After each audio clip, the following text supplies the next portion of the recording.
Go ahead. Thank you. We have already heard that the discussion that al-Libi is a potential intelligence gold mine, and I want to join in the commendation for the president and also our men and women in the intelligence community and our military who have captured al-Libi and thank them for a job well done. We are only going to protect America by gathering intelligence from people like al-Libi, knowing everything that they know about al-Qaeda, their associates, and their operation. We know that al-Libi has had at least 2 decades of al-Qaeda experience at the highest levels. As of the early 1990s, al-Libi was working with bin Laden directly. He assisted with the 1998 Kenya and Tanzania bombings that killed 224 people, including 12 Americans. And he's reported to have played a critical role as an intermediary with Zawahiri in an effort to establish an al-Qaeda-affiliated operation network in Libya.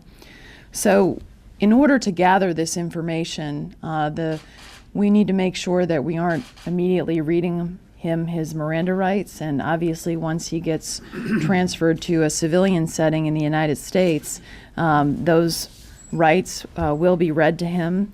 And in order to gather some information from someone who has 2 decades of experience with al-Qaeda, that is going to take a sufficient long period of time.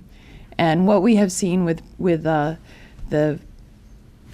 grab and the killing of Osama bin Laden, that took a substantial period of time to put that picture together.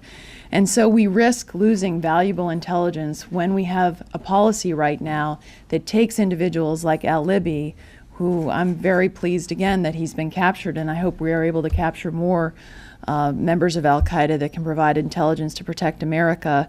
But a Navy vessel is not a substitute for a detention facility like at Guantanamo Bay, which is a top-rate detention facility. In fact, since I got to the Senate, I've been asking our military officials about what is our long-term detention and intelligence policy. And we've had a lack of policy with this administration, as demonstrated by the fact that we do have someone like al-Libi on a Navy vessel right now instead of a long-term detention facility. I asked senior members of our military back in 2011, if we captured Ayman al-Zawahiri tomorrow, what would we do with him? And I got answers like this. In February of 2011, when I asked that question, Undersecretary of Defense for Intelligence, Michael Vickers, said that the administration is in the final stages of establishing its detention policy. Carter Ham told me in April of 2011 he would need some lawyerly help on answering that one when asked what the United States forces would do if a member of al-Qaeda was captured in Africa. We now know that they're using a ship. We saw it with Warsami, who was captured and who was kept on a ship for a couple of months and plus days, and instead of being brought to a detention facility. So I've asked our officials about that. I asked Secretary Panetta in September of 2011 about the need for a detention policy for the country, and he said we need a long-term detention policy. And when I asked him about the Warsami case, where Warsami was kept on a ship to be interrogated instead of being brought to Guantanamo, he said, I think the Warsami case is instructive, and it has, now you want your Navy all completely tied up. He expressed concerns about tying up our Navy, and when I asked him whether detaining enemy combatants on ships was a good approach, Secretary Panetta at the time said, no, not really.